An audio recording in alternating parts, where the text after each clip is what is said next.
What is going on, everyone? Shake and Bake 2355 here, back with another Jacksonville Jaguars franchise video.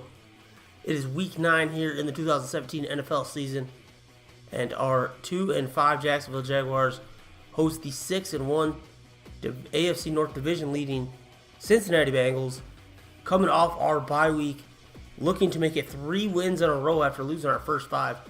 Andy Dalton having a pretty good year, 13 touchdowns, 5 picks, 1,700 yards. He's going to match up against our Blake Bortles, who not having that great of a season. 1,500 yards, 8 touchdowns, 17 NFL leading 17 interceptions. Kick things off here. Very first play of the game. Play action fake for Andy Dalton's going to find Tyler Eifert down the field. He's going to get all the way down to the Jaguars 26. Huge gain, 51 yard gain, I believe. The drive would stall out as our stellar defense steps up, holds them to a field goal. 3-0 Bengals lead in this one. 3rd and 11 now for the Jags on the first drive. It's going to find Allen Hurns. 10-5 touchdown Jaguars. Huge 59-yard touchdown as they take the lead 7-3. 7.5 to play in the second. Dalton on the screen to that's rookie running back Chris Carson. Would have a great day for the Bengals. Gets them across midfield there. Dalton at that point still perfect 4 for 4 on the day. Play action on 3rd and inches where Dalton's going to be sacked by Telvin Smith, the captain of the defense. He would unfortunately leave with an injury, but he's expected to play next week, so it's not serious. 2nd and 10 now as the Jags had the ball on their next drive. Marquise Lee pulling that catch in to get us into Bengal territory and field goal range, and then hand off to Chris Ivory, starting for the injured Leonard Fournette, 200 yards in his last game. That would set up a field goal attempt, and it's blocked by the Bengals. So no points for the Jags on that one. First blocked field goal on the season for Jason Myers there. Next drive, Tyler Eifert again on play action. Dalton was killing us with play action all day. Gets them right back into field goal range. Next play action again. He's going to find his receiver for the touchdown. That is Hewitt is his name. I think he's a rookie. But Chris Ivory on the ensuing drive, going to get a big run there, get across midfield up to about 23-yard gain, puts him over 500 rushing yards on the year. 2nd and 10 for Blake Bortles. Allen Robinson on the corner strike there, getting well into field goal range, 20-yard pickup. Bortles would have to rely on Jason Myers, however, for another field goal to tie the game at 10 as their drive stalled out. So 4 minutes to go in the second half. Andy Dalton play action again to Chris Carson, who picks up a block so he can roll out and find A.J. Green. Stays in bound, gets all the way up to the Jaguar 35. A huge 45-yard gain there. 2nd and 12. Very next play, Chris Carson making a couple guys miss. Going to take it all the way to the end zone. Touchdown Bengals. Like I said, he would have a very good day for the rookie playing for the injured Gio Bernard. So 17-10 now. But Chris Ivory on the very next play, anything you can do, I can do better. And that is a 69-yard touchdown run. Chris Ivory just making the most of his playing time. The Bengals with a chance to score now before halftime. 3rd and 2. Intercepted by Tayshaun Gibson. You do not want to throw across your body. That is why. So the Jaguars are going to actually have a chance to score here before halftime. From their own 42 now, Bortles. Going to find Marquise Lee. Gets up to the 41 into Bengal territory. Clock is still ticking, however. 2nd and 10, though, a couple plays later. Going to go back to the well again. Marquise Lee. Another corner strike. This time up to the 24. Take a timeout. 4th and 18. Couldn't do nothing after that. So Myers on for the 49-yard field goal.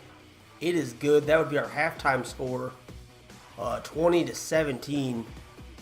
So pretty high scoring game. between these two really good defenses. Here in the first half, it's been all offense. Now, second half, 2nd and 7, 9 minutes to go in the third quarter. Gonna find Allen Hurns. 3rd and 4 now, up to the 15. Bortles gonna take it himself. Risky play there, gets down to the 5.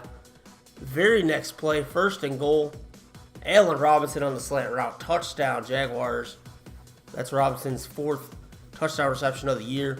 Jags take a 27-17 lead, biggest lead of the day. But I don't know how long that's going to hold up with AJ Green doing stuff like that. As the third quarter expires, gets the Bengals well into Jaguar territory. Screen pass to Chris Carson again. This time he's going to get up to the 6-yard line. However, the Jags defense bend, not break. Bengals need a field goal anyway to make it a one-score game. They do just that, 27-20. Now, 4.5 minutes to go in the game. We'll fast forward a bit. 1st and 10. Dalton going to come out of the pocket, avoid a couple tackles there. More like 3, 4 if you count that one. All the way up to midfield. 53 rushing yards for him at that point. 1st and 10 now. Next play. Going to find Hewitt again on the day as he goes over 300 yards passing. Game comes down to this. 2-minute warning. 4th and inches. Finds who else but AJ Green, Mr. Reliable. Clock is ticking, however. Dalton's going to find Tyler Eifert, makes a guy spin move, breaks the tackle, in for the game-tying touchdown. But now the Jaguars are actually going to have a chance to win it here. 4th quarter, comeback, Blake Bortles, 3rd and 4, needs to convert. Lewis runs backwards for some reason.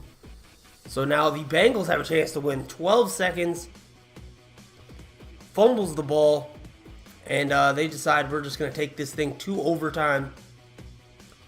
Bengals get the toss and elect to receive. And they're going to move the ball a little bit here.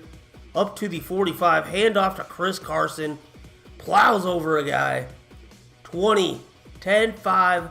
Touchdown. Bengals are going to walk it off. Jaguars, who led most of the game, heartbreaking fashion, lose this one by a score of 33-27. Fall to 2-6 on the season. Bengals improved to 7-1. We had them on the ropes. We couldn't finish them. Bortles did not throw a turnover all day, I believe. So probably his best game of the season. So things are looking up for him. But just a heartbreaking loss for our Jags. We tried to get back on track. But we are playing a lot better. I think if we played a week or two, and we probably end up winning this one. But yeah, Bortles 2 touchdowns, no picks, 225 yards. Ivory 172 and a touchdown. Chris Carson 149 and 2 on the ground. Of course, that game-winning touchdown. Dalton 9 carries for 85 yards. Could not contain all day. I mean, that pretty much ended up killing us in the end. Eifert 8 for 136 and a touchdown. Lewis and Robinson had 5 apiece. Robinson 5 for 54 and a touchdown for us. AJ Green 100 yards receiving as well. Hurns was the big man for us with 3 for 77 and a touchdown. And yeah.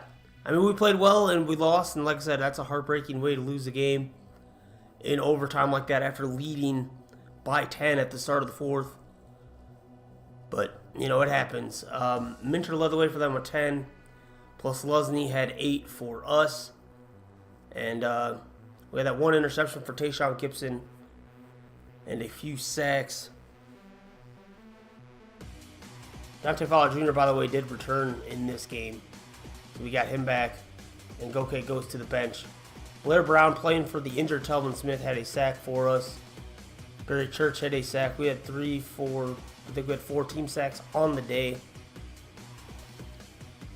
5 team sacks on the day. With that said, guys, that's going to do it for today's video. If you went on to enjoy it, please do leave a like down below. Be sure to subscribe for more Jaguars franchise if you haven't already. As always, guys, thanks for watching. Till next time, peace.